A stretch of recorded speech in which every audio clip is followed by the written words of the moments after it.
রাস্তা থেকে হাঁটছিলাম, হঠাৎ করে ঘুমাইসে পড়লো, তাই ঘুমাইয়ে পড়লাম। ডিপ্রেশন। মাঠ থেকে হাঁটছিলাম, হঠাৎ করে সামনে কি যেন দেখলাম, তাই কাছে গেলাম, উঠিয়ে দেখলাম 1000 টাকা। তারপর কিছুক্ষণ ভাবলাম গরিবদের দিয়ে দেব, তাই হাঁটা শুরু করলাম। হাঁটতে হাঁটতে মনে পড়লো এই পৃথিবীতে আমার থেকে কে গরিব আছে, তাই টাকাটা নিজের পকেটেই ঢুকিয়ে নিলাম।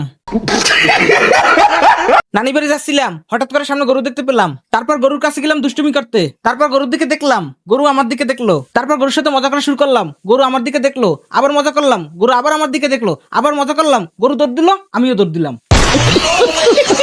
দৌড়তে দৌড়তে ক্লান্ত হয়ে পড়ছিলাম, তাই একটু বিশ্রাম নিলাম। হঠাৎ করে ঢেঁড়স খাতে চোখ পড়লো, তারপর ঢেঁড়স খাতের দিকে গেলাম।